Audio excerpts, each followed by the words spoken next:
20 de septiembre de 1942. Estación Aérea Naval de North Island, San Diego, California. El teniente comandante Eddie Sanders agarró la palanca de control de un avión que no debería existir en manos estadounidenses. Le sudan las palmas a pesar del aire fresco de la mañana que llega del Pacífico. El panel de instrumentos frente a él mostraba caracteres en japonés. Los controles parecían extraños. Toda la cabina olía a aceite y materiales desconocidos. Más allá del parabrisas, guardias armados rodearon el hangar, con órdenes claras desde que el valioso cargamento llegó 3 semanas antes. Este era el avión más valioso del mundo, y Sanders estaba a punto de convertirse en el primer estadounidense en volarlo. Soltó los frenos, y el caza Mitsubishi A6M2 modelo 2110 avanzó, su motor ronroneando con sorprendente suavidad. En cuestión de minutos, este único vuelo de prueba expondría debilidades que transformarían las tácticas de los cazas estadounidenses y condenarían la supremacía aérea de Japón. Los secretos encerrados dentro de esta máquina capturada ayudarían a crear un arma que derribaría más de 5.000 aviones enemigos y cambiaría el rumbo de la Guerra del Pacífico. La transformación no había comenzado con este vuelo, sino 5 meses antes, en una isla empapada de lluvia en Illusions, donde un joven piloto japonés realizó su aterrizaje final, el 4 de junio de 1942. El mismo día, 300 metros al este, bombarderos en picado estadounidenses estaban destruyendo 4 portaaviones japoneses en la batalla de Midway, cambiando para siempre el curso de la Guerra del Pacífico. Pero en las islas Aleutian de Alaska se estaba desarrollando un drama menor que resultaría igualmente transformador. El suboficial de vuelo de primera clase, Tadayoshi Koga, de 19 años, lanzó su caza cero desde el portaaviones Ryujo, como parte de un ataque de distracción contra la base estadounidense en Dutch Harbor. La misión de la mañana transcurrió según lo planeado. Inicialmente, Koga y sus compañeros, el suboficial jefe Makoto Endo y el suboficial Tugo Shikard, atacaron Dutch Harbor con un efecto devastador, derribando un bombardero patrullero PBI Di Catalina estadounidense y ametrallando a los supervivientes en el agua. El cero funcionó exactamente como fue diseñado. Más rápido y más maniobrable que cualquier cosa que los estadounidenses pudieran utilizar. Entonces una sola bala lo cambió todo. El fuego terrestre desde Dutch Harbor, probablemente de una ametralladora calibre 50, alcanzó el avión de Koga y cortó la línea de retorno de petróleo. En un motor que dependía de una lubricación precisa, esto era una sentencia de muerte. El aceite comenzó a salir de la línea dañada y Koga supo que tenía quizás unos 15 minutos antes de que el motor se atascara por completo. Comunicó por radio a su comandante de vuelo sobre los daños y giró hacia la isla Akutan, 40 kilómetros al este de Dutch Harbor, designada por los planificadores japoneses como lugar de aterrizaje de emergencia. Un submarino esperaba en alta mar para rescatar a los pilotos caídos. Mientras Koga se acercaba a la isla Akutan, vio lo que parecía ser un campo de aterrizaje de emergencia perfecto. Una larga extensión de pradera plana a media milla, tierra, adentro de Broad Bight. Su compañero voló en círculos arriba mientras Koga se acercaba, con el tren de aterrizaje extendido para lo que debería haber sido un aterrizaje de rutina, con las ruedas hacia abajo. Shikard, volando por encima, de repente notó que el agua brillaba entre los tallos de hierba en su segunda pasada. Se dio cuenta con horror de que el campo era en realidad un pantano, cuya hierba ocultaba barro y agua estancada que le llegaban hasta las rodillas. Intentó avisar por radio, pero ya era demasiado tarde. Koga ya estaba comprometido con su aterrizaje. Las ruedas del cero tocaron el césped a aproximadamente 80 mph. Por un breve momento, el aterrizaje pareció exitoso. Luego, el tren principal se hundió en el barro blando debajo de la vegetación, atrapándose con tremenda fuerza.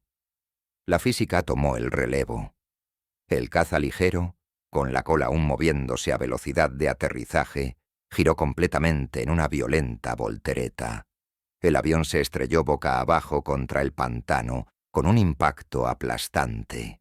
La fuerza rompió el cuello de Koga instantáneamente, matándolo antes de que pudiera respirar nuevamente.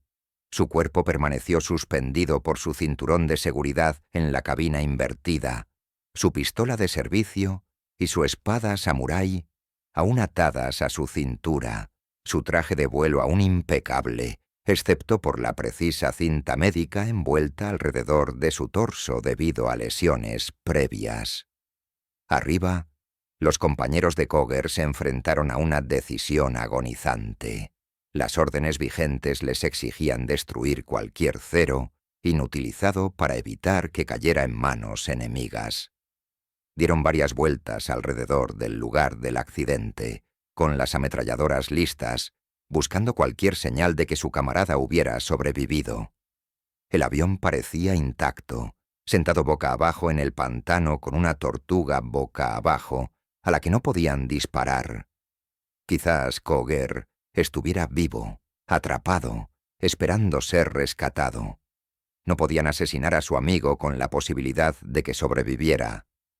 Después de varias pasadas más, con el combustible agotándose, de mala gana giraron hacia el oeste y regresaron al Rayujo.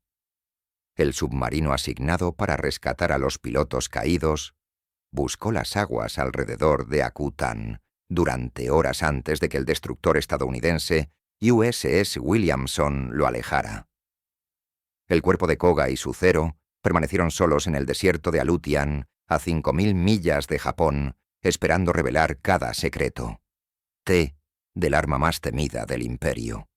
Durante 5 semanas el Zero de Koga permaneció tranquilo en el pantano de Yakutan.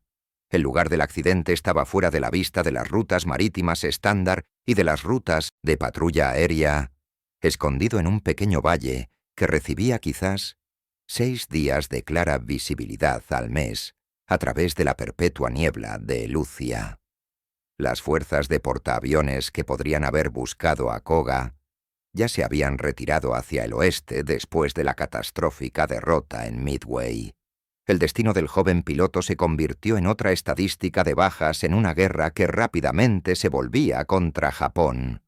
Luego, el 10 de julio de 1942, un bombardero patrullero, PBID Catalina estadounidense pilotado por el teniente William, se perdió.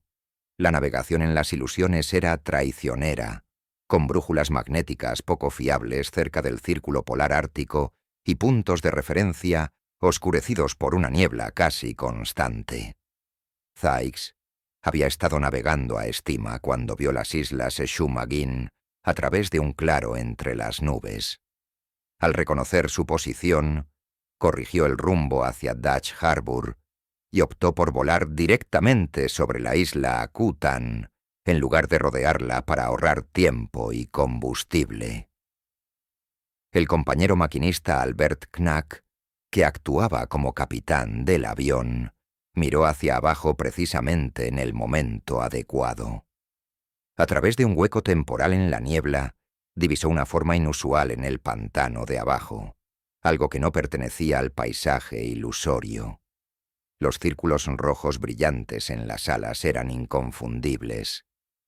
Sykes rodeó el sitio varias veces, anotando cuidadosamente la posición en sus gráficos. El Zero parecía notablemente intacto, un premio más allá de la imaginación. Inmediatamente regresó a Dutch Harbour para informar del descubrimiento. A las pocas horas, un grupo de rescate aterrizó cerca del lugar del accidente. Lo que encontraron superó sus esperanzas más descabelladas. El Zero había aterrizado quizás en el único lugar de la isla Akutan donde el pantano era lo suficientemente blando como para hasta amortiguar el impacto, y al mismo tiempo lo suficientemente firme como para evitar que el avión se hundiera. El pantano había actuado como un gigantesco amortiguador, disipando la fuerza que habría destrozado la estructura del avión en tierra firme. Aparte del parabrisas aplastado, las puntas de las hélices dobladas, el tren de aterrizaje roto y las puntas de las alas dañadas, el avión estaba fundamentalmente intacto. El equipo de recuperación sacó cuidadosamente el cuerpo de Kögler de la cabina y lo enterró con honores militares en una ladera que dominaba el lugar del accidente.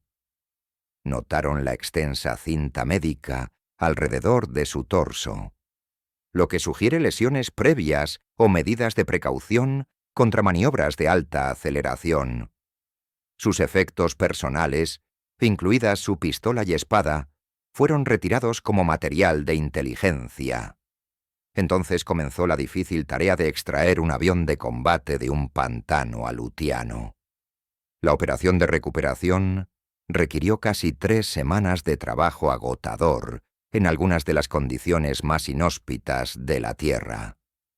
Los trabajadores construyeron un camino improvisado usando troncos y tablas, arrastrando lentamente al combatiente capturado a través de media milla de terreno traicionero, hasta un lugar amplio donde podría ser cargado en una barcaza.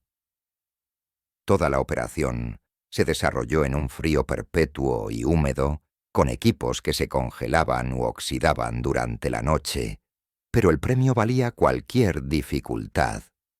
A finales de julio, el Zero había sido cargado a bordo de un buque de carga para su transporte a Estados Unidos. El barco que transportaba el avión capturado más importante de la historia partió del Illusions a principios de agosto, navegando hacia el sur a través de aguas que apenas unas semanas antes habían sido disputadas por flotas japonesas y estadounidenses. El Zero capturado llegó a Seattle el 1 de agosto de 1942 y fue trasladado inmediatamente a una barcaza para viajar a la estación aérea naval de la Isla Norte, cerca de San Diego. El avión llegó a San Diego a mediados de agosto, donde fue descargado bajo fuerte vigilancia y trasladado a un hangar seguro. La protección de la policía militar las 24 horas garantizó que ningún cazador de souvenirs pudiera dañar el valioso premio. La noticia de la captura se extendió por los círculos de la aviación de la Armada con entusiasmo eléctrico. Por primera vez desde el devastador debut del Zero en Pearl Harbor, los ingenieros y pilotos estadounidenses tendrían la oportunidad de examinar en detalle el legendario caza. El capitán de la Armada William Leonard, que más tarde comandaría una división de portaaviones en el Pacífico, lo llamó un tesoro que desveló muchos secretos en un momento en que la necesidad era grande. El teniente coronel de la Marina Kenneth Walsh, que sobreviviría a la guerra como un as con 21 derribos, afirmaría más tarde que saber qué hacer con un Zero en su cola, información que provino directamente del estudio del avión de Koga, le salvó la vida varias veces. Había comenzado la carrera para restaurar el Zero a condiciones de vuelo lo más rápido posible. Cada día que el avión permanecía en tierra era otro día más para que los pilotos estadounidenses se enfrentaran a un enemigo que no entendían del todo. El equipo de restauración trabajó las 24 horas del día, documentando cuidadosamente cada detalle de la construcción del avión y reparando al mismo tiempo los daños causados por el accidente. El trabajo avanzó a una velocidad asombrosa, impulsado por la urgencia y el reconocimiento de que este único avión podría tener la clave para ganar la guerra aérea en el Pacífico. La restauración reveló una visión inmediata de los japoneses, la filosofía del diseño. El Zero fue construido como un reloj de precisión, señaló un ingeniero, con remaches al ras en todo el fuselaje y cañones montados al ras con las superficies de las alas para minimizar la resistencia. Cada componente fue diseñado para un peso mínimo y una eficiencia máxima. El LUM panel de instrumentos mostraba una notable simplicidad, sin elementos superfluos que distrajeran al piloto, solo indicadores esenciales dispuestos para una legibilidad instantánea. Los paneles de inspección se podían abrir simplemente presionando con un dedo los puntos marcados, liberando los pestillos internos. Todo el avión se podía desmontar y volver a montar utilizando herramientas mínimas, una ventaja crucial para el mantenimiento de campo en bases insulares primitivas. El equipo descubrió que el Zero pesaba entre 5 y 165 libras, completamente cargado. Dependiendo de la munición, la carga de combustible y la configuración, aproximadamente 2.000 libras más ligero que el F-4F Wildcat estadounidense. Este extraordinario ahorro de peso provino de múltiples fuentes. El Zero carecía de protección blindada para el piloto, confiando en cambio en una maniobrabilidad superior para evitar ser golpeado. Los tanques de combustible no eran autosellantes, lo que cambiaba la seguridad por un peso reducido y una mayor capacidad. La propia estructura del avión utilizaba un material estructural mínimo, la resistencia suficiente para las cargas previstas sin margen de seguridad. El Zero tenía una filosofía de diseño fundamentalmente diferente a la de los cazas estadounidenses, mientras que los aviones estadounidenses priorizaron la protección del piloto y la robustez estructural, aceptando penalizaciones de peso por su capacidad de supervivencia. El Zero sacrificó la protección por el rendimiento. Era un luchador diseñado para ganar mediante una agilidad superior, en lugar de absorber el castigo. El avión capturado reveló otros secretos. El motor, un radial Nakajima Sakai de 14 cilindros que producía aproximadamente 950 caballos de fuerza, usaba un carburador tipo flotador que resultaría significativo en combate. Las alas se plegaron para el almacenamiento del transportador mediante un mecanismo manual simple que no requiere sistemas hidráulicos. Las superficies de control estaban cubiertas de tela sobre marcos de metal para minimizar el peso. Lo más sorprendente es que el paquete de armamento era formidable para un avión tan ligero. Ametralladoras de 7 milímetros disparando a través del arca de la hélice y 2 cañones de 20 milímetros montados en las alas. El 20 de septiembre, apenas 41 días después de llegar a San Diego, el Zero estaba listo para volar. El equipo de restauración reemplazó el parabrisas aplastado, enderezó el estabilizador vertical y el timón, reparó las puntas de las alas y los flaps, y reconstruyó por completo el tren de aterrizaje que se había cortado en el accidente. La hélice Sumitomo de 3 palas original fue cuidadosamente revestida y reutilizada. El avión capturado fue repintado. Las rondas rojas japonesas, Hinamaru, cubiertas con un círculo azul americano, y una insignia de estrella blanca. Parecía un avión americano vestido con ropa japonesa. El teniente comandante, Eddie Sanders, seleccionado como piloto de pruebas jefe para el proyecto, había pasado la semana anterior estudiando cada aspecto del Zero mientras los mecánicos completaban la restauración. Se sentó en la cabina durante horas, familiarizándose con los instrumentos japoneses, memorizando la disposición de los controles y preparándose mentalmente para un vuelo como ningún otro que hubiera intentado. Sanders era un piloto de pruebas experimentado, pero estaba a punto de pilotar un avión enemigo cuyas características de vuelo solo podían adivinarse a partir de informes de inteligencia y observaciones de combate. Si esos informes eran exactos, el Zero era más rápido, ascendía mejor y giraba más cerrado que cualquier caza estadounidense. Si esos informes estuvieran equivocados, o si el avión capturado tuviera daños ocultos, es posible que Sanders no sobreviviera al primer vuelo.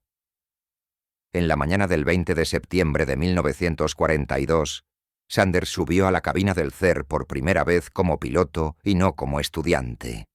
El personal de tierra puso en marcha el motor, que se encendió inmediatamente y funcionó sin problemas. El trabajo del equipo de restauración dio la razón. Sanders se dirigió a la pista, consciente de que docenas de ingenieros, oficiales de inteligencia y altos mandos de la Marina observaban desde la torre y la línea de vuelo. Apretó el acelerador y el Cero aceleró por la pista con sorprendente entusiasmo. El caza ligero despegó después de un recorrido en tierra notablemente corto, ascendiendo hacia un ritmo que habría sido impresionante en cualquier avión estadounidense.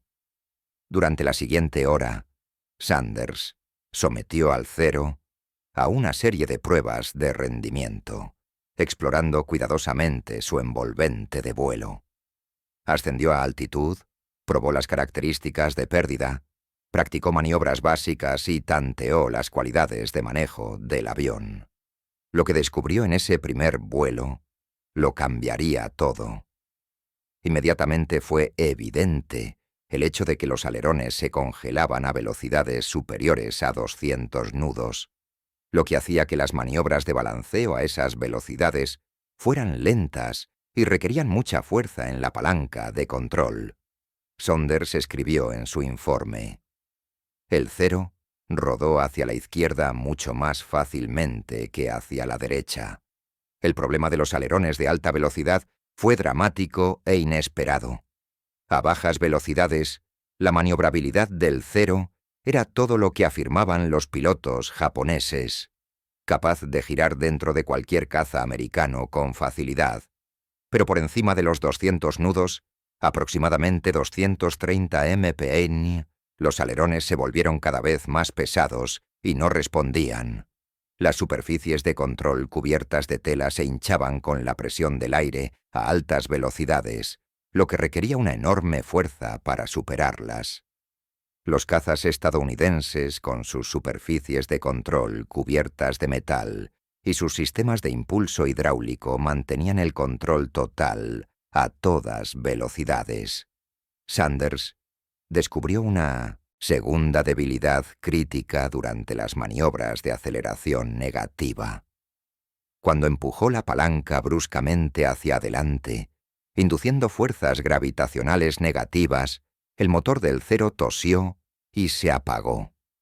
El carburador tipo flotador diseñado para condiciones de gravedad positiva y cero no podía mantener el flujo de combustible durante una aceleración negativa sostenida. El motor se reiniciaba cuando se reanudaba la aceleración positiva, pero durante varios segundos el Cero se convirtió en un planeador impotente. Esta debilidad tuvo profundas implicaciones tácticas que Sanders reconoció de inmediato.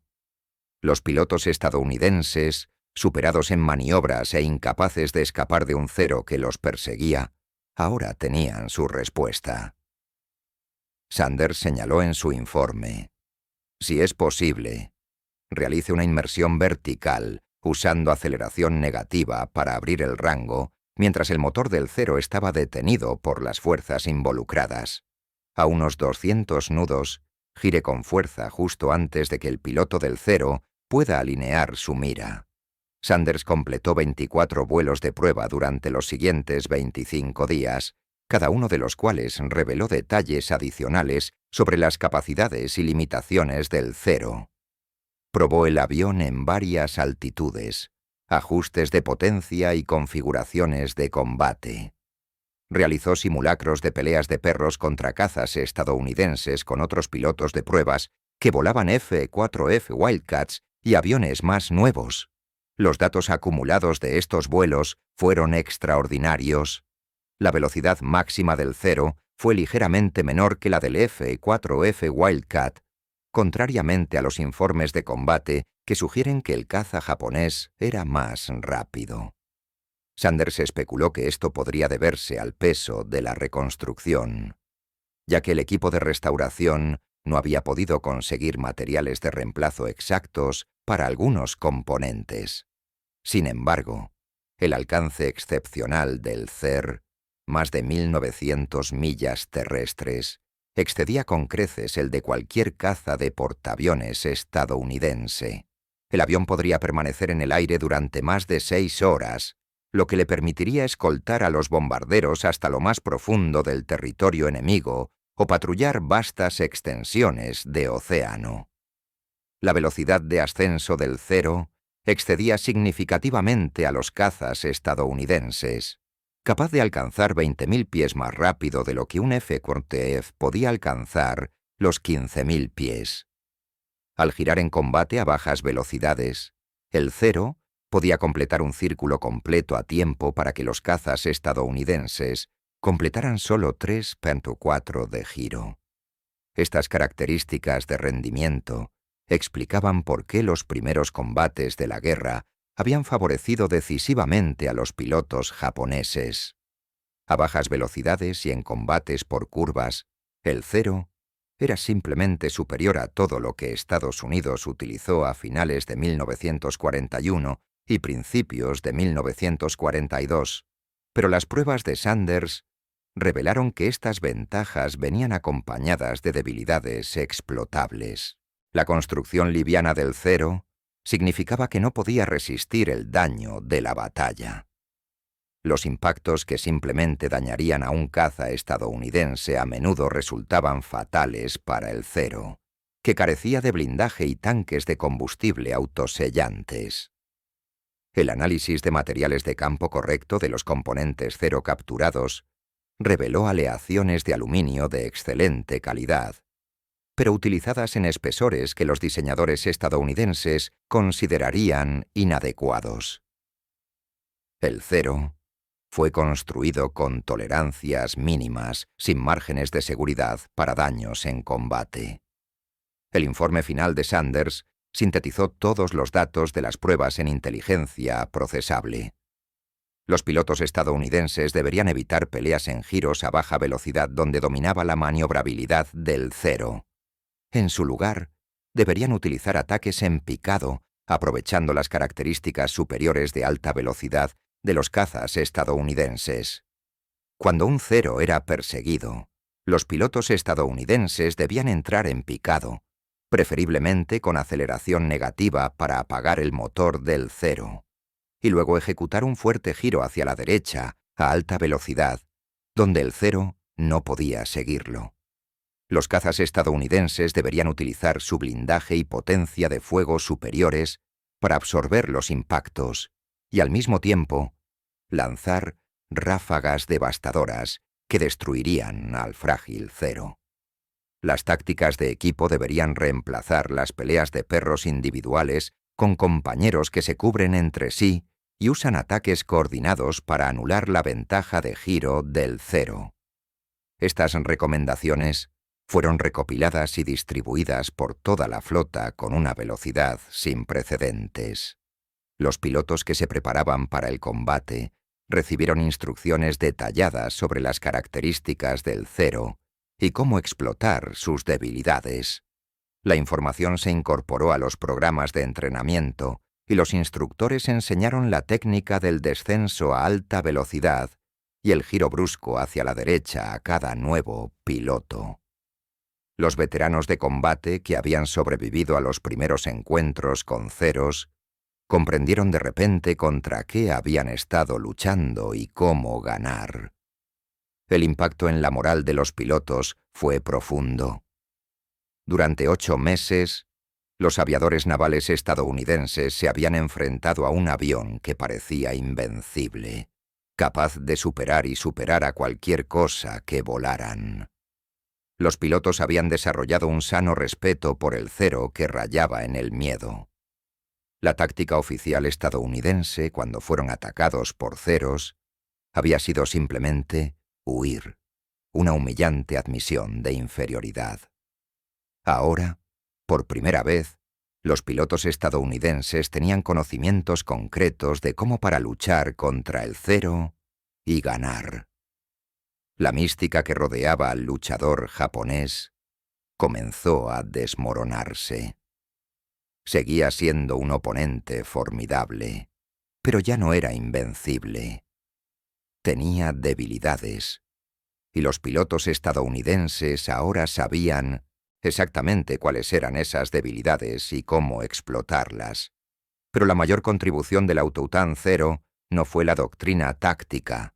Se trataba del diseño de un avión, concretamente de un caza que ya estaba en desarrollo cuando Koga se estrelló en las ilusiones.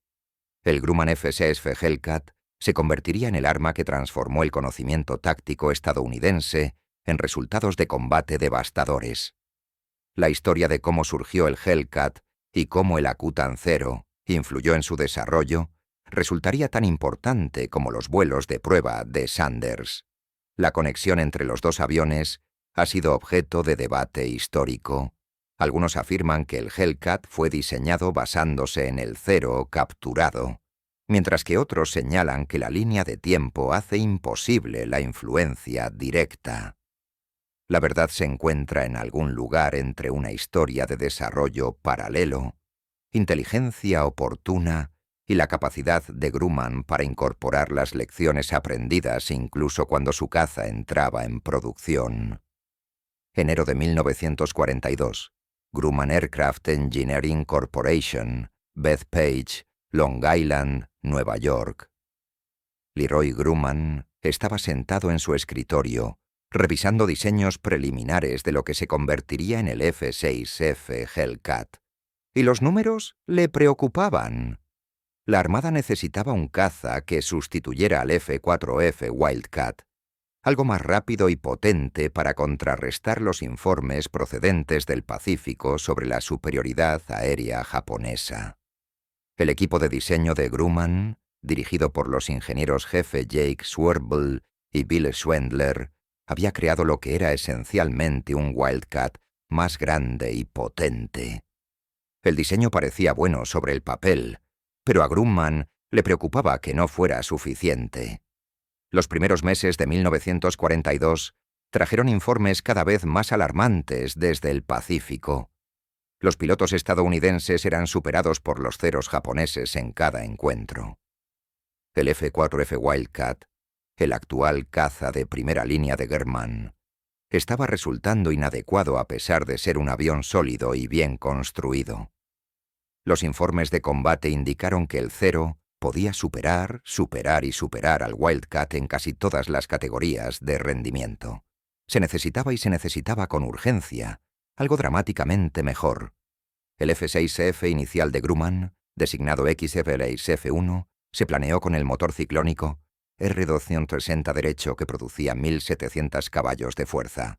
Esto le daría al nuevo caza más potencia que los Wildcats, Pratt de 1.200 caballos de fuerza y Whitney R-1830, pero Grumman cuestionó si era una mejora suficiente.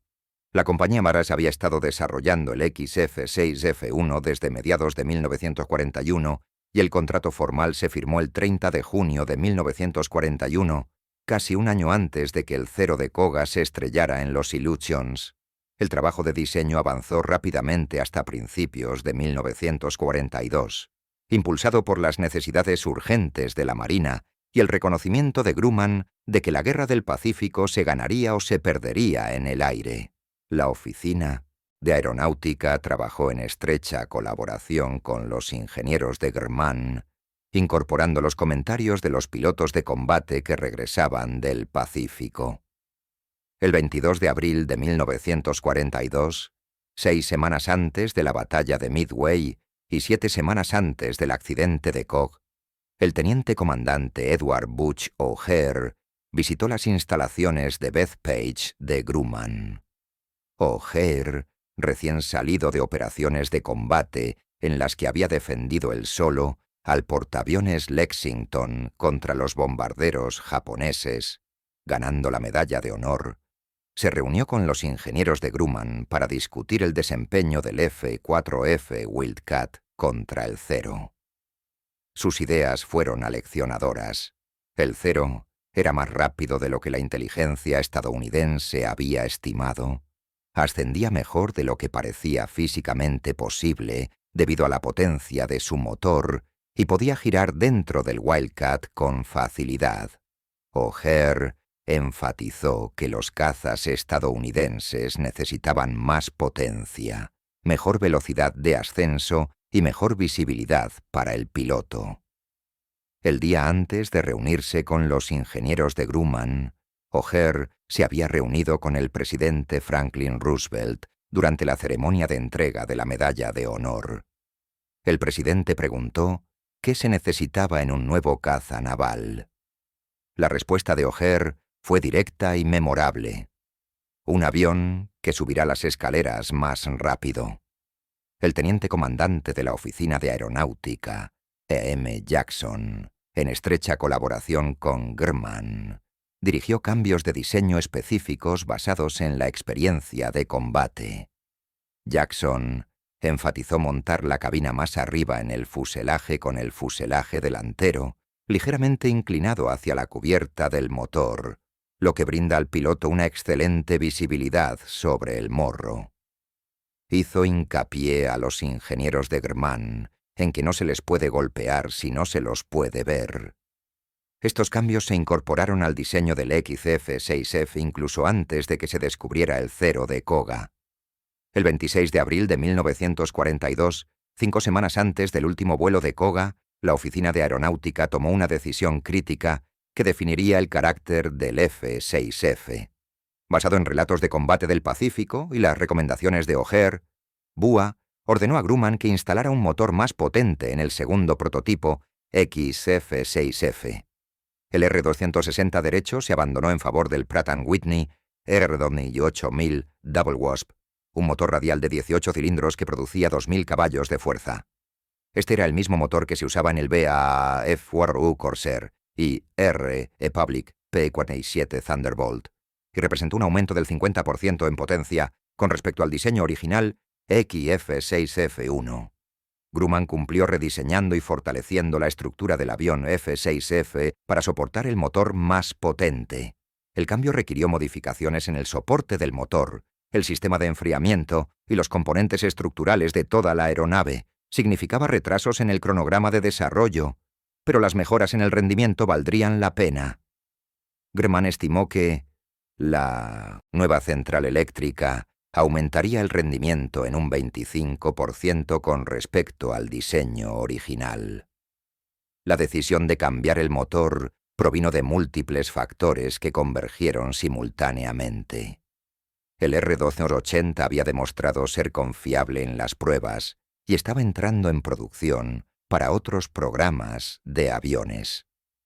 Pratt y Whitney podrían proporcionar motores sin los retrasos que afectan al desarrollo correcto del R-260. Lo más importante es que los informes de combate indicaron que las mejoras incrementales no serían suficientes. Los cazas estadounidenses necesitaban un salto cuántico en rendimiento para igualar o superar las capacidades del cero.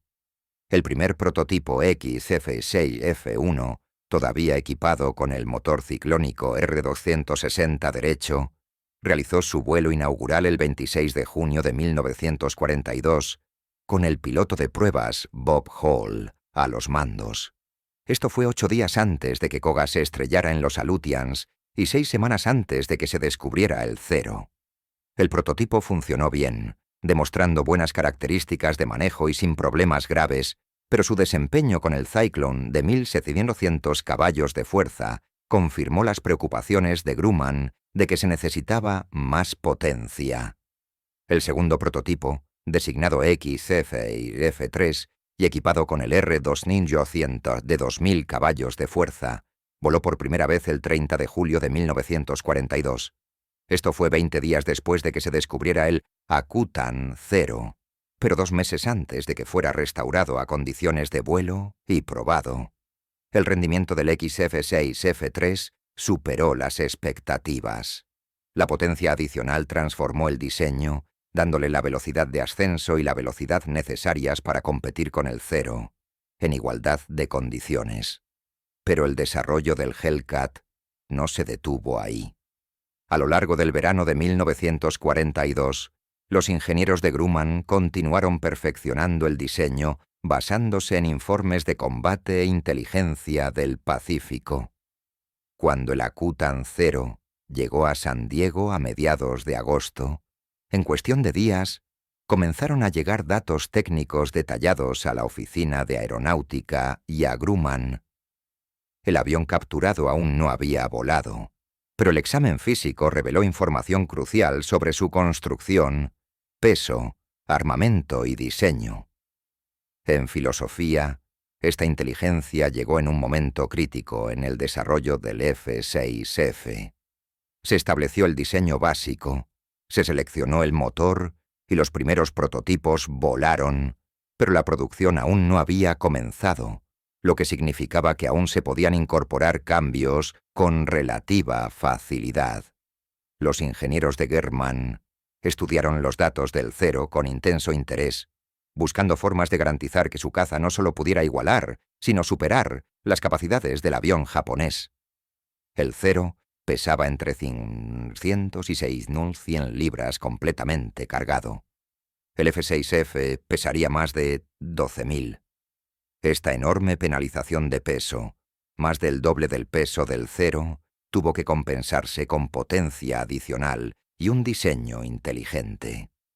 La filosofía de Grumman difería, fundamentalmente, del enfoque japonés. Mientras que el Zero sacrificó la protección por el rendimiento, el F-6F proporcionaría ambas cosas. Roy Grumman, fundador de la empresa, tomó una decisión clave después de estudiar los datos de Zero. Determinó que Grumman podría igualar o superar al Zero en la mayoría de los aspectos sin sacrificar el blindaje del piloto, los tanques de combustible autosellantes y la robusta estructura del fuselaje. El F-6F compensaría el peso extra con potencia adicional del motor R-28000. Esta decisión marcó todo lo que siguió. El F-6F sería resistente y capaz de absorber el daño de batalla que destruiría un Zero. Protegería a su piloto con una placa blindada detrás del asiento y un parabrisas a prueba de balas. Llevaría tanques de combustible autosellantes que podrían soportar impactos sin incendios catastróficos. Tendría sistemas redundantes y una estructura robusta capaz de resistir aterrizajes bruscos de portaaviones y daños de combate. La penalización de peso se superaría con potencia bruta y un diseño inteligente que aprovechara al máximo el rendimiento disponible. Los datos de la Kutan Zero, combinados con los informes de combate y los vuelos de prueba de Sanders en septiembre y octubre, influyeron en decisiones de diseño específicas a medida que el F-6F avanzaba hacia la producción. Las alas del FIM fueron diseñadas para un rendimiento de alta velocidad, utilizando un diseño de superficie de control y ala de aire diferente al del Wildcat. Los alerones estaban impulsados hidráulicamente y cubiertos de metal, asegurando un control total a todas velocidades. Esto abordó directamente los problemas de los alerones de alta velocidad que Sanders descubrió en el Zero capturado. El F-6F podría rodar eficazmente a velocidades en las que los controles del Zero se bloquearan. El sistema de combustible del F-6F utilizaba un carburador de presión en lugar del tipo flotador utilizado en el Zero. Esto aseguró que el motor continuaría funcionando bajo aceleración negativa, eliminando la debilidad que Sanders había explotado en sus vuelos de prueba. Un piloto de F-6F podría alejarse de un Zero que lo persigue sin su motor Q-Whiting en el momento crucial. La estructura del F-6F fue diseñada para manejar una aceleración positiva de 9G y una aceleración negativa de 6G, superando con creces los límites estructurales de Zero. Esto significaba que los pilotos del F-6F podían utilizar maniobras agresivas sin temor a fallas estructurales, mientras que los Zeros que intentaran seguirlos corrían el riesgo de romperse. El paquete de armamento se incrementó a ametralladoras calibre 650 en comparación con los Wildcats 4. Las versiones posteriores ofrecerían la opción de 2 cañones de 20 milímetros y cañones de calibre 4. La potencia de fuego concentrada podría destruir el Zero, de construcción ligera con ráfagas cortas, mientras que la estructura blindada del F-6F podría absorber el fuego de respuesta. La visibilidad desde la cabina era excepcional, y la posición elevada del piloto proporcionaba vistas claras en todas direcciones. Esto abordó el énfasis de Jackson en que los pilotos no podían disparar a lo que no podían ver. El diseño incorporó lecciones del tejido de Targe y otras tácticas defensivas, reconociendo que la visibilidad era crucial para el apoyo mutuo entre los compañeros. El 3 de octubre de 1942, el primer F-Hélice F-3 de producción realizó su vuelo inaugural apenas 2 semanas después de que Sanders completara sus vuelos de prueba iniciales en el Akutan 0. El momento no fue una coincidencia. La producción se había retrasado deliberadamente hasta que los ingenieros pudieran incorporar la información más reciente. El mito de que el F-Sheriff fue diseñado basándose en el Autoutan 0 es demostrablemente falso, dado que el diseño básico es anterior al accidente de Koga, y la decisión de cambiar el motor se produjo incluso antes de que se descubriera el 0. Pero el momento permitió a Grumman refinar la configuración final del F-6F, basándose en el conocimiento adquirido del avión capturado, incorporando lecciones tácticas antes de que aumentara la producción. Los primeros F-6 F-3 de producción comenzaron a llegar a los escuadrones de la flota a principios de 1943. El Escuadrón de Combate 9 recibió los primeros Hellcats operativos en febrero de 1943, embarcándose en el portaaviones Essex para entrenamiento y entrenamiento. La reacción del piloto ante el nuevo caza fue entusiasta. Después de meses de luchar en F-War o F-Wildcats, luchando contra aviones japoneses superiores, el F-6F sintió un salto cuántico en capacidad. Era más rápido, ascendía mejor, tenía más potencia de fuego, mejor visibilidad, y se sentía sólido como nunca lo había hecho el Wildcat. Los pilotos descubrieron rápidamente que el F-6F era notablemente fácil de volar. Grumman lo había diseñado específicamente para ser operado por pilotos relativamente inexpertos, recién salidos del entrenamiento. Reconocer que la expansión en tiempos de guerra inundaría la flota con aviadores recién creados. El F-6F no tenía malos hábitos ni características complicadas que pudieran matar a un piloto desprevenido. Era estable, predecible y perdonaba los errores. Los aterrizajes en portaaviones, el aspecto más desafiante de la aviación naval, fueron sencillos en el Hellcat. El robusto tren de aterrizaje absorbió fuertes impactos que habrían colapsado aviones de menor tamaño. La visibilidad permitió a los pilotos juzgar con precisión su aproximación. Los controles siguieron respondiendo a las bajas velocidades requeridas para las aproximaciones de los portaaviones. La producción aumentó a una velocidad asombrosa.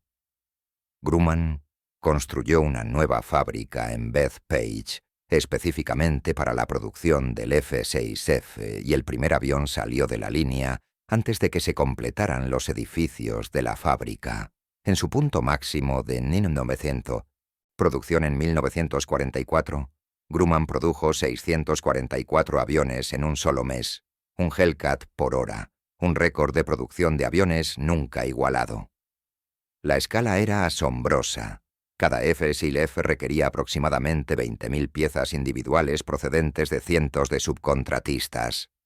Los motores Pratt y Whitney se construyeron en 3 fábricas distintas y se enviaron a Bethpage para su instalación. Grumman coordinó esta sinfonía industrial con una precisión que asombró a los observadores.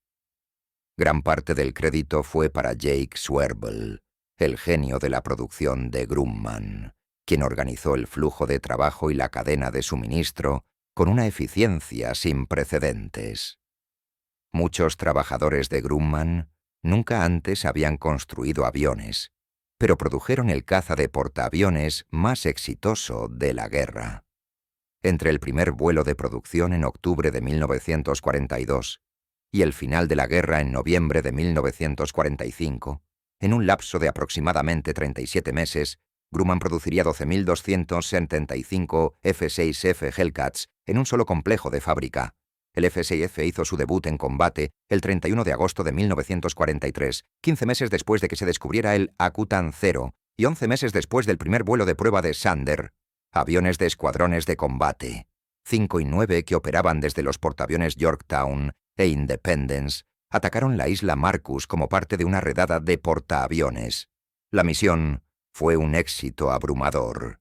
Ningún caza japonés logró despegar y varios fueron destruidos en tierra. 2 Hellcats se perdieron por fuego antiaéreo, pero en el combate aire-aire, el F-6F demostró una superioridad inmediata. Durante los meses siguientes, el F-6F se convirtió en el caza estándar de los portaaviones de la flota estadounidense, reemplazando gradualmente al F-4F Wildcat en los portaaviones grandes, mientras que los Wildcats continuaron sirviendo en portaaviones de escolta más pequeños. A principios de 1944, el Hellcat equipó 15 escuadrones de cazas de portaaviones y rápidamente se estaba convirtiendo en el caza naval estadounidense dominante en el Pacífico. Las lecciones tácticas aprendidas de Laut se incorporaron un 0 en todos los aspectos de las operaciones del F-6F. Los pilotos fueron entrenados para evitar peleas en giros a baja velocidad, a menos que tuvieran una altitud significativa o una ventaja numérica. En cambio, la doctrina F-6F enfatizaba los ataques cortantes de alta velocidad, descendiendo desde la altitud para ganar velocidad, haciendo una sola pasada de disparo y luego regresando a la altitud antes de que los ceros más maniobrables pudieran responder. El Tache, desarrollado por el teniente comandante John Touch, incluso antes de que el cero fuera capturado, se convirtió en una doctrina defensiva estándar para todos los escuadrones F-6F. Cuando los ceros los saltaban, los pilotos del F-6F volaban en parejas que se apoyaban mutuamente, moviéndose de un lado a otro para que cualquier cero que persiguiera a un F-6F se enfrentara inmediatamente al fuego frontal del otro. La táctica neutralizó la ventaja de giro del cero, al obligar al piloto japonés a retirarse o enfrentarse a un enfrentamiento frontal, donde dominaban la potencia de fuego y la protección superiores del F-6F. A los pilotos se les enseñó a usar su velocidad y potencia para dictar los términos del combate. Si la situación táctica favoreció el ataque del F-6F, si no, use una velocidad superior para retirarse, reposicionarse y atacar desde la ventaja. La velocidad de ascenso del F-6F le permitió recuperar altitud rápidamente después de los ataques en picado. Su velocidad le permitió escapar de situaciones desfavorables. Su resistencia le permitió patrullar por más tiempo y perseguir a los enemigos que huían más lejos de lo que los ceros podían seguir. El 23 de noviembre de 1943, en las Islas Gilbert, los F-6F Hellcats del carrier Essex se enfrentaron a cazas cero japoneses sobre Tarawa, en lo que se convertiría en la primera prueba importante del nuevo caza contra los mejores de Japón. Se levantaron 30 ceros para interceptar el ataque estadounidense, y la consiguiente pelea de perros se desarrolló en los cielos sobre las playas de invasión. Cuando el humo se disipó, los pilotos estadounidenses afirmaron que 30 cazas japoneses habían sido destruidos por la pérdida de un solo F-6F. La batalla de Tarawa demostró todo para lo que fue diseñado, el F-6F. Los pilotos estadounidenses, muchos de ellos relativamente inexpertos, se encontraron con aviadores japoneses veteranos que pilotaban ceros y los aplastaron por completo. La combinación de un rendimiento superior del avión, tácticas sólidas basadas en el conocimiento de las debilidades del CER y un entrenamiento intensivo habían creado una fórmula imbatible. El resultado de la batalla provocó conmoción en los mandos estadounidenses y japoneses. Para los estadounidenses validó el diseño del F-6F y las doctrinas tácticas desarrolladas a partir del estudio del Akuten 0. Para los japoneses, reveló que los aviones estadounidenses habían alcanzado y superado las capacidades del Cero. La era de la superioridad aérea japonesa estaba llegando a su fin. Pero Tarawa fue solo el comienzo. El F-6C demostraría su valía en todos los enfrentamientos importantes a lo largo del Pacífico durante los próximos 20 meses, compilando el récord de combate más dominante de cualquier caza estadounidense en la Segunda Guerra Mundial. 19 de junio de 1944, Mar de Filipinas, oeste de las Islas Marana. Los F-6F Hellcats, de 15 portaaviones estadounidenses, 7 portaaviones de flota grande y 8 portaaviones ligeros de la Task Force 58, se prepararon para enfrentar la mayor fuerza de aviación de portaaviones japonesa, reunida desde la batalla de Midway, 2 años antes. Los japoneses tenían 9 portaaviones y enviaron oleada tras oleada de aviones para destruir la flota de invasión estadounidense que atacaba a Saipán. Lo que siguió se conoció como el Gran Disparo al Pavo de Mariana, la batalla aérea más unilateral de la historia naval. El primer ataque japonés, con 69 aviones, perdió 42 aviones antes de alcanzar la flota estadounidense. Los 27 restantes, que penetraron hasta los portaaviones, no lograron nada mientras se enfrentaban a una tormenta de fuego antiaéreo y un enjambre de F-6FS. La segunda oleada, 107 aviones japoneses, perdió 97 antes de que pudieran atacar. La aviación de portaaviones japonesa estaba siendo destruida sistemáticamente. A lo largo del día, los portaaviones japoneses lanzaron 370 aviones en múltiples ataques. Solo regresaron 130. Los F-6F Hellcats, que patrullaban aéreas de combate sobre la flota estadounidense y cazaban grupos de ataque japoneses, derribaron a la gran mayoría. Las pérdidas estadounidenses ascendieron a entre 23 y 30 aviones y muchos pilotos fueron rescatados del océano. El impacto estratégico fue catastrófico para Japón. Los grupos aéreos de portaaviones se reconstruyeron minuciosamente después de que las pérdidas en Midway fueran aniquiladas. Los pilotos experimentados que habían entrenado a la generación actual estaban muertos. Los aviones que habían sido guardados para la batalla decisiva ya no estaban. La aviación naval japonesa nunca se recuperaría de las pérdidas de ese día. La batalla del Mar de Filipinas demostró que el F-6F operaba con su máxima eficacia. La excepcional resistencia del avión permitió patrullas aéreas de combate continuas sobre la flota. Su velocidad de ascenso aseguró que el F-6FS pudiera interceptar los ataques entrantes a una altitud óptima. Su velocidad permitió perseguir aviones japoneses que huían. Su potencia de fuego y protección significaban que en cualquier enfrentamiento cara a cara, el F-6F tenía una ventaja abrumadora. Pero quizás lo más importante es que el fácil manejo del F-6F significó que incluso los pilotos estadounidenses, relativamente inexpertos, podían operar el avión de manera efectiva en combate. A mediados de 1944, Estados Unidos producía pilotos mucho más rápido que Japón, y el F-6F halló casarse con estos nuevos aviadores para lanzarlos al combate con la confianza de que podrían sobrevivir y tener éxito. Los pilotos japoneses, por el contrario, recibían una formación cada vez más abreviada a medida que aumentaba la escasez de combustible y las pérdidas de instructores.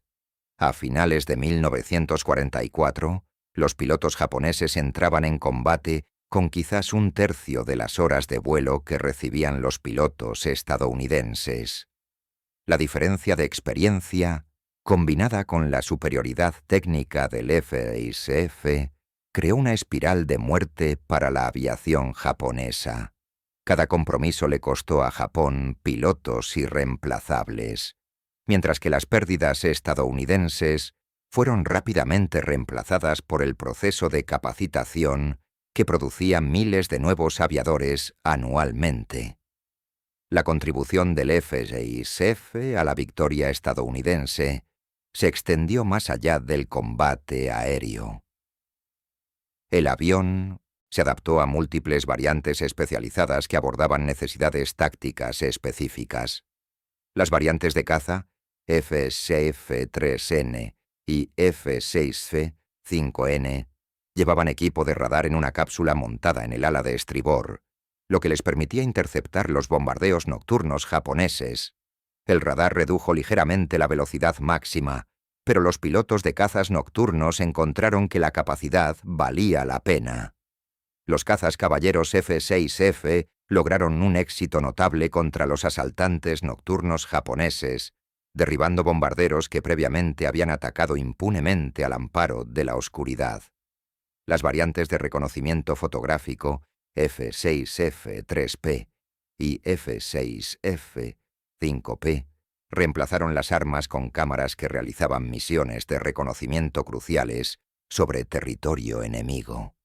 Su velocidad y alcance les permitieron penetrar profundamente en áreas controladas por japoneses, fotografiar objetivos y escapar antes de que los interceptores pudieran responder.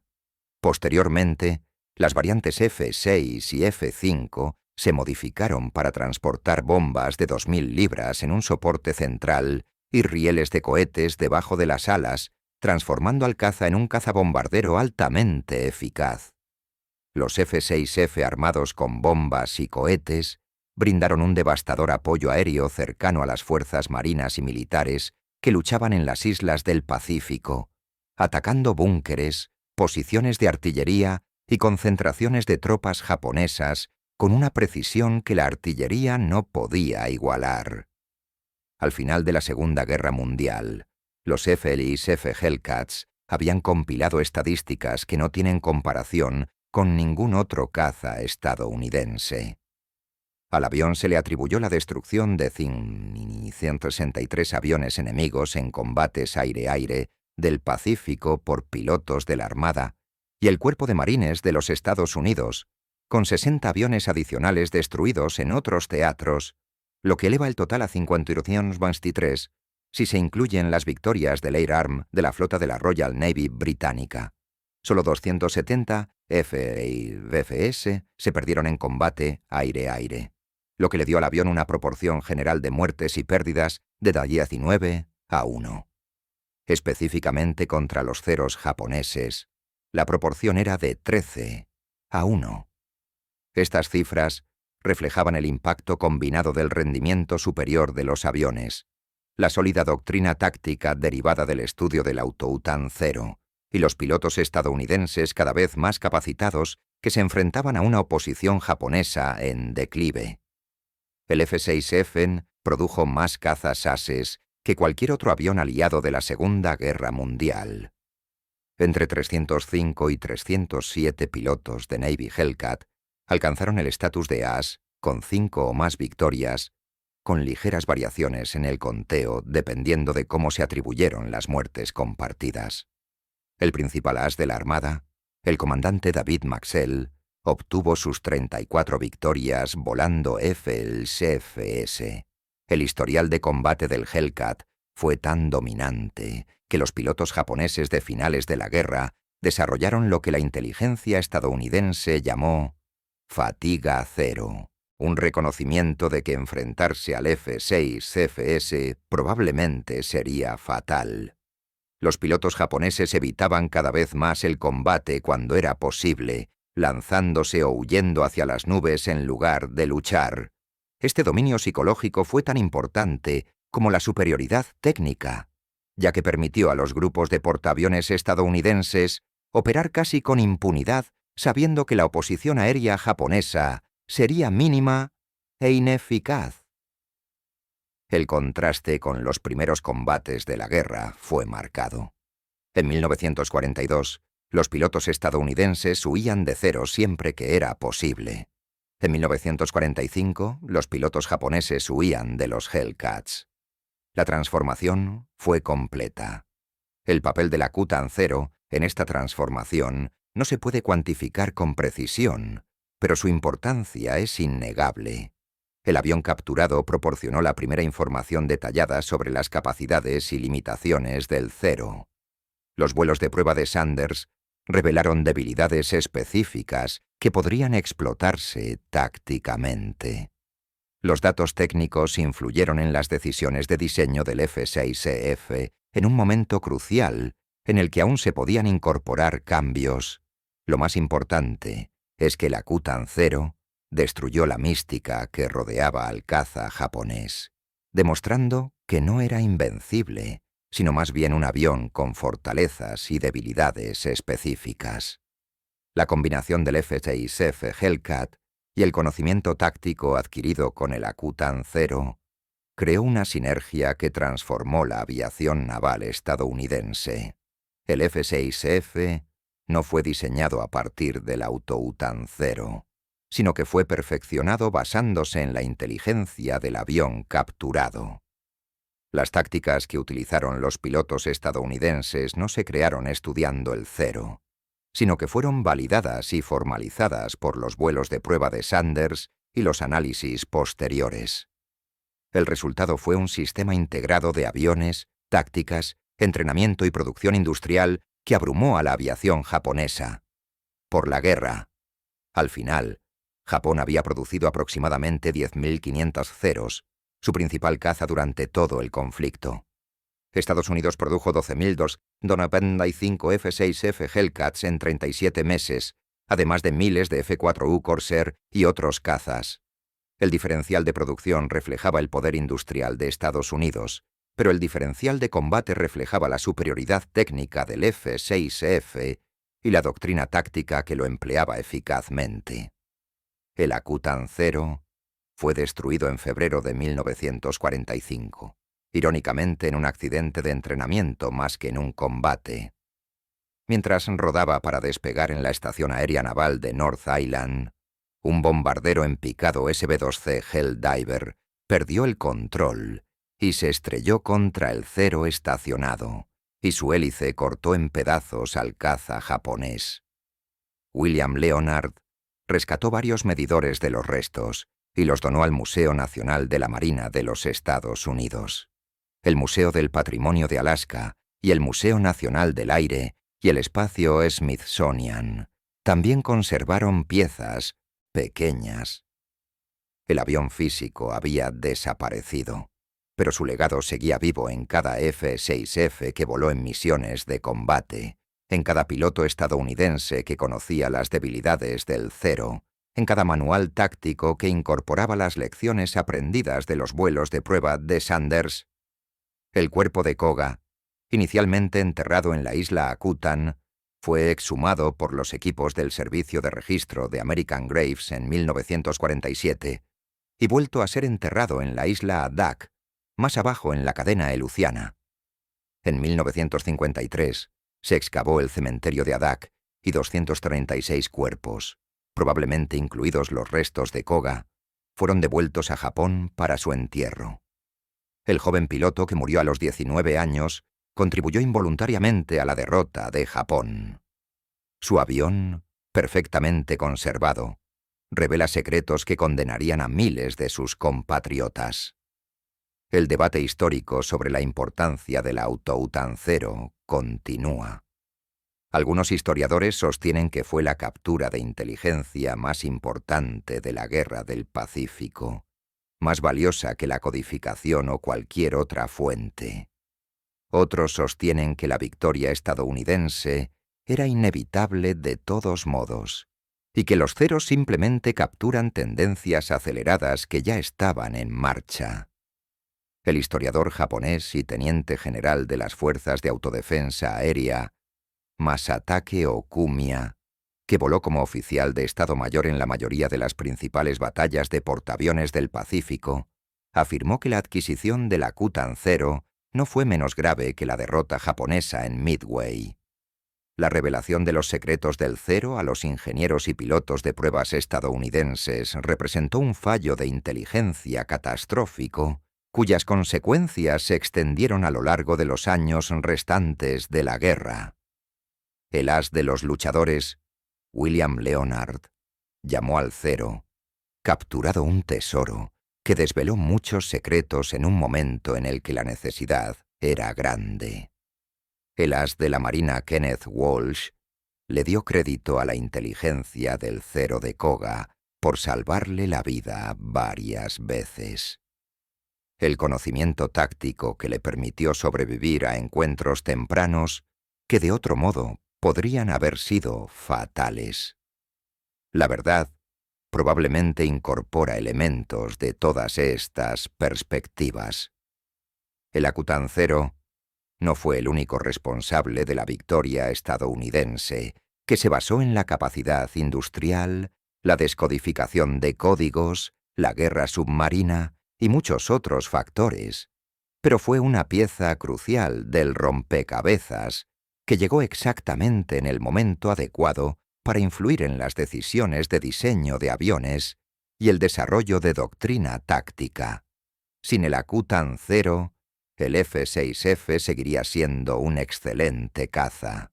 La industria estadounidense todavía habría abrumado a la producción japonesa, y probablemente se habría logrado la victoria estadounidense. Pero el proceso podría haber llevado más tiempo, haber costado más vidas estadounidenses y implicado una mayor incertidumbre sobre cómo derrotar las capacidades del Cero. La proporción de muertes de Dien-Bien-Phu representó la culminación de múltiples factores que convergieron perfectamente. Diseño de aeronave superior que priorizaba tanto el rendimiento como la protección del piloto. Doctrina táctica derivada del estudio de las capacidades y debilidades del enemigo. Entrenamiento que preparó a los pilotos para las realidades del combate. Producción industrial que aseguraba la superioridad numérica. Y, lo que es más importante, información detallada sobre el arma principal del enemigo, obtenida a partir de un único ejemplar casi intacto, capturado por casualidad en el desierto de las Aleutianas. Los militares estadounidenses que volaron F-6F Hellcats durante la guerra se reunieron en varias reuniones durante las décadas posteriores a la Segunda Guerra Mundial. Muchos eran pilotos de F-6F Hellcat que habían dominado los cielos del Pacífico y ahora compartían sus recuerdos y honraban a sus camaradas caídos. Los oradores en estas reuniones hicieron referencia repetidamente al Akutancero y la inteligencia que proporcionaba. Hablaron de cómo conocer las debilidades del Cero les había dado confianza en el combate. Describieron el uso de la técnica de inmersión a alta velocidad y giro brusco hacia la derecha que Sanders había descubierto. Explicaron cómo el diseño del F-6F incorporaba las lecciones aprendidas del caza japonés capturado. Los veteranos enfatizaron constantemente un tema común. Nos dijeron que el Cero era invencible. Un ex luchador ace explicó. Lo creímos, porque habíamos visto lo que podía hacerle a nuestros aviones en los primeros combates. Luego aprendimos sus secretos gracias al avión capturado en Alaska. Aprendimos que no podía rodar a gran velocidad. Aprendimos en el motor se detuvo bajo aceleración negativa. Aprendimos que era frágil y que se quemaría si lo golpearan. Y de repente ya no era invencible. Era simplemente otro avión, uno al que podríamos vencer si voláramos con inteligencia. El F-6F nos dio las herramientas. El Akutancero nos dio el conocimiento. Juntos nos dieron la victoria. El F-6F Hellcat permaneció en servicio de primera línea hasta el final de la Segunda Guerra Mundial y gradualmente fue complementado por el F-4U Corsair a medida que se resolvían los problemas de aterrizaje del portaaviones de ese avión. Después de la guerra, los Hellcats fueron rápidamente retirados del servicio de la flota y reemplazados por aviones y cazas de hélice más modernos. Muchos fueron a escuadrones de reserva donde sirvieron hasta principios de la década de 1950. Otros fueron convertidos en drones objetivo o desguazados. El último Hellcat de la Armada se retiró en 1954, apenas 9 años después de que terminara la guerra. La rápida obsolescencia fue testimonio de lo rápido que avanzó la tecnología de la aviación durante y después de la Segunda Guerra Mundial. Un avión que era de última generación en 1943 quedó irremediablemente obsoleto en 1954, incapaz de competir con aviones que volaban 2 veces más rápido y ascendían 3 veces más rápido. Pero el historial de combate del Hellcat aseguró que nunca sería olvidado. Las exhibiciones de museos en todo Estados Unidos presentan F-6FS conservados, muchos de ellos restaurados para que puedan volar. Las multitudes del espectáculo aéreo observan con asombro cómo actúan los Hellcats antiguos. Su sonido y perfil distintivos evocan una era en la que la aviación naval estadounidense logró el dominio mediante una combinación de excelencia en ingeniería y brillantez táctica. Aproximadamente 70 F-6F Hellcats sobreviven en museos y colecciones privadas de todo el mundo. 7 siguen en condiciones de volar, todos con base en los Estados Unidos y vuelan regularmente en espectáculos aéreos y eventos conmemorativos. Cada vuelo es un recordatorio de los 12.000 aviones que salieron de las líneas de montaje de Grumman, los 34.000 pilotos que los pilotearon en combate y los 5.000 aviones enemigos que destruyeron. El propio Akutan 0 sobrevive solo en fragmentos esparcidos por museos y en miles de páginas de informes de pruebas y análisis de inteligencia archivados en los archivos nacionales. Pero su impacto en la Guerra del Pacífico superó con creces su presencia física.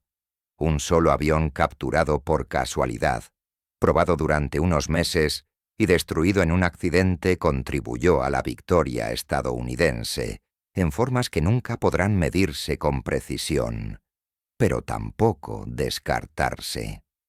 El teniente comandante Eddie Sanders, el piloto de pruebas que voló por primera vez el Akutan 0, vivió para ver el éxito en combate del F-6F.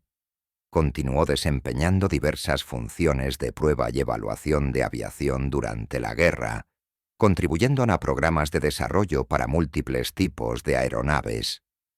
Después de la guerra, se retiró de la Marina y trabajó en la industria aeroespacial.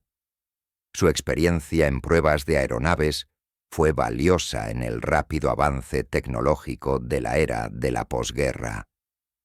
Falleció en la década de 1970 después de haber sido testigo de la transformación completa de la aviación naval de cazas de hélice a aviones supersónicos.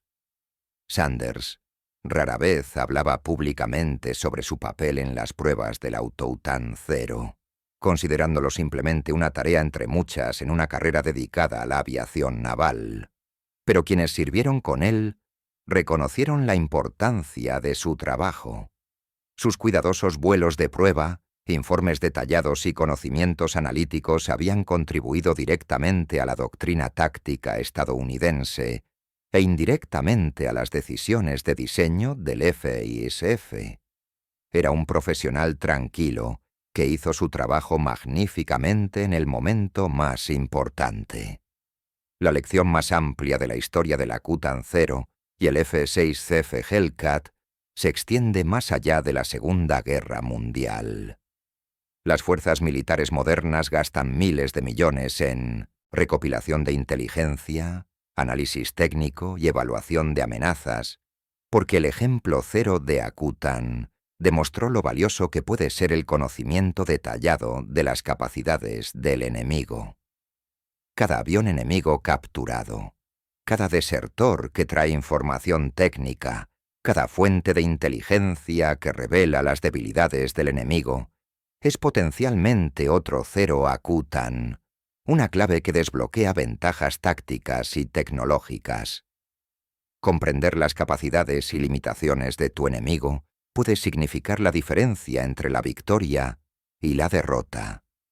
Una sola pieza de hardware analizada y explotada adecuadamente puede influir en el diseño de sistemas de armas, el desarrollo de tácticas y el resultado de las batallas. El Akutan 0 llegó precisamente en el momento en que podía influir en el desarrollo del F-6F. Los vuelos de prueba de Sanders revelaron debilidades exactamente en el momento en que los pilotos necesitaban confianza para enfrentar el cero. Las lecciones tácticas se distribuyeron cuando los programas de entrenamiento pudieron incorporarlas. Un año antes o después, el impacto podría haber sido mínimo. El momento era perfecto y Estados Unidos lo aprovechó al máximo. El cero de 1942 era posiblemente el mejor caza de portaaviones del mundo, superior en muchos aspectos a cualquier cosa que tuviera Estados Unidos. Pero la capacidad de Estados Unidos para producir miles de F-6F, entrenar a decenas de miles de pilotos y sostener operaciones de combate a través del océano, le dio ventajas que la excelencia técnica del cero no pudo superar. La calidad importa, pero la cantidad tiene una cualidad propia, especialmente cuando se combina con información táctica, inteligencia y sana doctrina. El F-6F Hellcat y el Akutan 0 representan dos lados de esta ecuación. El Hellcat fue producto del poder industrial, la habilidad de ingeniería y la síntesis de inteligencia táctica estadounidenses. El Autoutan 0 fue el regalo de Fortune a la inteligencia estadounidense, un golpe de suerte que reveló información crucial sobre las capacidades del enemigo. Juntos crearon una combinación que resultó imparable, transformando la aviación naval estadounidense de una inferioridad defensiva a principios de 1942 a un dominio abrumador a mediados de 1944. El joven piloto japonés que murió en un pantano de Aleutian no podía haber sabido que su caza perfectamente conservado contribuiría a la derrota de su nación. Sus compañeros, que esperaban que sobreviviera, no podían haber sabido que su misericordia, al no destruir su avión, condenaría a miles de sus camaradas. Los equipos de salvamento estadounidenses que luchaban en esa marisma de Alaska no podían saber que estaban recuperando la clave de la superioridad aérea en el Pacífico. Y Eddie Sanders, mientras rodaba en el avión que capturó a cero para su primer vuelo estadounidense, no podría haber apreciado plenamente que sus vuelos de prueba influirían en un caza que ayudaría a ganar la guerra. Pero la historia se hace a partir de esos momentos, cuando el azar y la preparación se cruzan, cuando la fortuna favorece a quienes están dispuestos a explotarla, cuando una sola pieza de inteligencia llega exactamente en el momento adecuado para influir en acontecimientos mucho más allá de su significado aparente. El Akutan 0 fue uno de esos momentos y el F-6F Hellcat fue su legado. Un avión capturado, un piloto de pruebas experto, un momento en el que la inteligencia, el diseño y la doctrina táctica convergieron para crear un sistema de armas que logró una proporción de muertes de 19-1 y arrasó con la aviación japonesa de los cielos del Pacífico. La transformación de la aviación naval estadounidense de fuerza desvalida a fuerza dominante se produjo mediante la convergencia de capacidad industrial, excelencia en ingeniería, pilotos capacitados e inteligencia. El Akutan 0 reveló que el aparentemente invencible caza japonés tenía debilidades explotables. El FC-6F Hellcat fue diseñado y empleado para explotar esas debilidades sin piedad. Cuando los pilotos estadounidenses llevaron los F-6F Hellcats al combate, llevaban consigo no solo una tecnología superior, sino también un conocimiento superior. Conocían las debilidades del cero porque Eddie Sanders las había descubierto. Sabían cómo explotar esas debilidades porque la doctrina táctica había sido reescrita basándose en los vuelos de prueba de Sanders. Sabían que podían ganar porque la mística de la invencibilidad japonesa había sido destrozada por los datos concretos de los aviones capturados. La proporción de muertes de 19-1 fue el resultado inevitable, un testimonio de lo que se puede lograr cuando el azar brinda oportunidades y la habilidad transforma esa oportunidad en una ventaja abrumadora. la historia de cómo el Zero, capturado por un piloto de pruebas, convirtió el F-6F Hellcat en una máquina de matar 19-1, demuestra que la guerra se decide no solo por el coraje y la potencia de fuego, sino también por la inteligencia, la adaptación y la capacidad de aprender del enemigo. El F-6F Hellcat y el Akuten Zero escribieron juntos un capítulo en la historia de la aviación que sigue resonando 8 décadas después. Prueba de que a veces las mayores victorias no se obtienen mediante la destrucción, sino mediante la comprensión.